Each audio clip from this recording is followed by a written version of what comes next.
standard model of cosmology conceives of a universe which is made up of 68% dark energy, a mysterious substance for which we know next to nothing about. We've lived with this idea for decades now, but new work suggests that this entire idea could be wrong, that there is no dark energy. It's all just an illusion created in part by subtle time dilation effects in general relativity. This alternative theory is called timescapes, and now a new analysis suggests that it could actually explain observations of the local universe better than dark energy. To backtrack, in 2011 the Nobel Prize in Physics was awarded to the discovery that the universe is not only expanding, but that its expansion is accelerating. The team exploited the fact that Type 1a supernovae are standard candles. That means they all roughly have the same intrinsic brightness. So if you measure their apparent brightness, that gives you their distance. Combine this with their redshift, which is how shifted the spectral lines appear, and you can get their speed.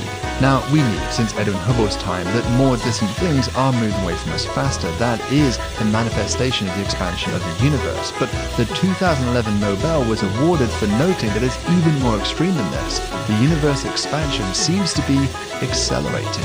This has led to the idea of dark energy as the underlying culprit, something which we know next to nothing about, but would curiously comprise the vast majority of the universe's mass energy content. The standard model of cosmology includes this dark energy with a symbol called lambda, and it adds in cold dark matter to explain other observations too, so together we call it lambda CDM. The math behind this model makes the simplifying assumption that we can treat the largest scales of the universe as isotropic and homogeneous. So in other words, we can ignore all those pesky details of stars, galaxies, and superclusters.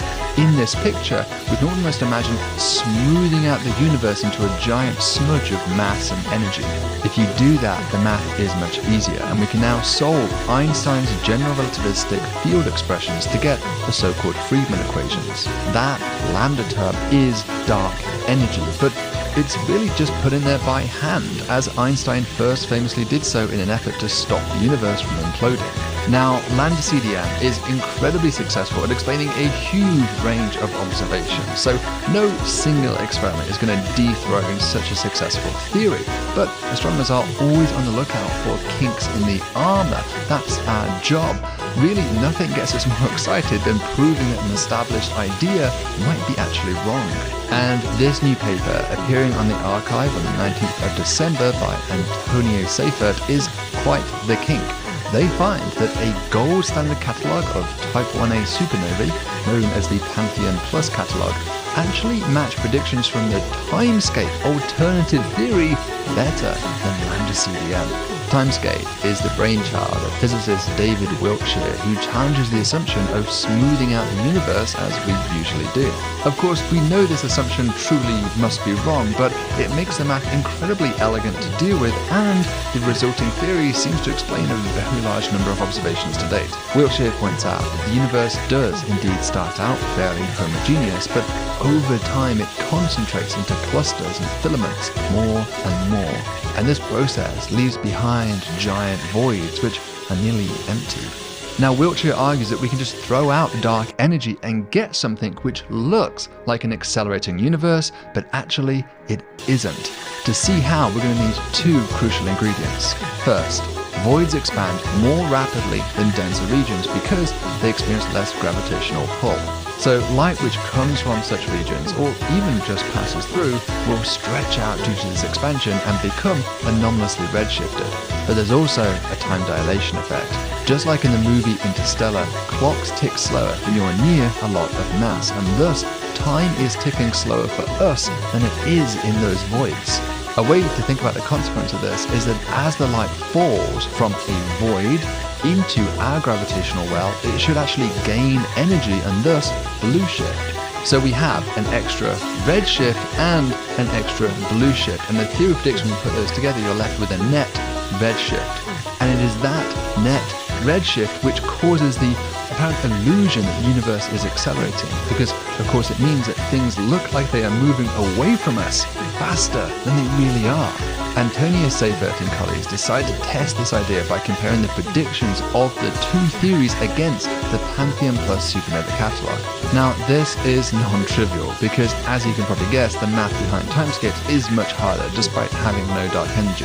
In fact, in order to make progress, the team had to ignore a few bias correction terms in the theory because they just haven't been corrected yet. However, there should be small adjustments. Now, if they include all of the data available, they find that timescapes is strongly favoured at the roughly 3 sigma level. That's not overwhelming, but it's impressive all the same. If they eliminate some of the closer in supernovae, there's still a preference for timescapes, but it gently drops. So this is very alluring, because at the end of the day, dark energy has always felt like a bit of a fudge factor and a fix that no one was really that happy with. But does this really mean that dark energy is done for? Well, one of my favourite channels here on YouTube, Dr. Ryan Ridden, he's an astronomer and a YouTuber who is actually involved in this study. So please check out his video on this topic for more detail. But for the sake of this video, I'm just going to give you a little quote of what he thinks about this. Have we proven that there is no dark energy? I wouldn't go that far, at least not yet.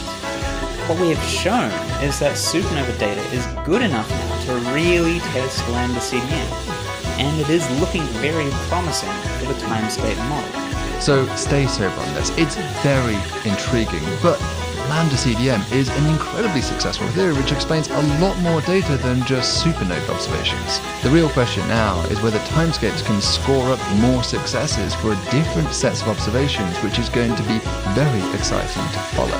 After all, if dark energy isn't real, the fate of the universe will be radically different. I think sometimes the public gets the false impression that scientists proclaim ideas and never challenge them, but nothing could be further from the truth, as timescapes here shows. We are always challenging our own ideas, seeking the next crack to pry open, and that's what makes science so powerful. It self-corrects. And if this is indeed a correction, what a hell of a correction it would turn out to be. So until next time, stay thoughtful and stay curious.